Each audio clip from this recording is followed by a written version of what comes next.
আমি green dream society হাৰচিংমাৰীৰ সভাপতি আৰু চেয়াৰমেনে কৈছোঁ। আমাৰ অহা 1 মে ৰঙালী বিহু আৰু লগতে উপহাৰ কুপনৰ খেলটো আছিল, কিন্তু আগন্তুক লোকসভা নিৰ্বাচনৰ কাৰণে আমাক ডেটটো পিছুৱাই 14 মে কৰিব লগা হৈছে। ইতিমধ্যে আমাৰ পেণ্ডেল আৰু উপহাৰ কুপনৰ উপহাৰবিলাক কমপ্লিট আনিছোঁ আৰু ছিংগাৰ বুক কৰিছিলোঁ। চব আমাৰ অলৰেডি ৰেডি হৈছে, কিন্তু নিৰ্বাচনৰ কাৰণে আমাক এইটো পিছুৱাই দিব লাগে। গতিকে ৰাইজ কোনো চিন্তা কৰিব নালাগে। যদি কিবা ক'ব লগা আছে, আমাৰ এইটো নাম্বাৰ আছে টিভিৰ পিছফালে, নাম্বাৰত যোগাযোগ কৰিলে হ'ব। খেলটো এতিয়া আচলতে কেতিয়া হ'ব? খেলটো অহা 14 মে তাৰিখে হ'ব আৰু লগতে ৰঙালী বিহু আমাৰ যিটো লৈছোঁ আমি, ৰঙালী বিহুটো হ'ব।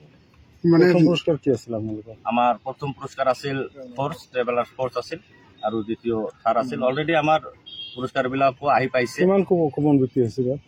আমাৰ মোটামুটি 5 লাখৰ ভিতৰত 4.5 ওপৰত অলৰেডি গৈছে। আমাৰ অলৰেডি গৈছে এইখিনি। আমি ৰাইজক আহ্বান জনাইছোঁ, যিসকলে কুপন ক্ৰয় কৰা নাই, আমাৰ তলত দিয়া নাম্বাৰ থাকিব, এই নাম্বাৰত যোগাযোগ কৰি কুপনবিলাক ক্ৰয় কৰি ল'ব। এতিয়া বিক্ৰী চলি থাকিব? বিক্ৰী চলি থাকিব 14 তাৰিখলৈকে বিক্ৰীখন চলি থাকিব। অনলাইনৰ ব্যৱস্থা আছে নেকি? অনলাইনৰ ব্যৱস্থাও আছে। আমাৰ অনলাইন নাম্বাৰ দিয়া হ'ব, এই অনলাইন নাম্বাৰত যোগাযোগ কৰিলে অনলাইনো পাই যাব। টোটেল উপহাৰ কিমানখন আছে? টোটাল উপহাৰ 21খন আছে।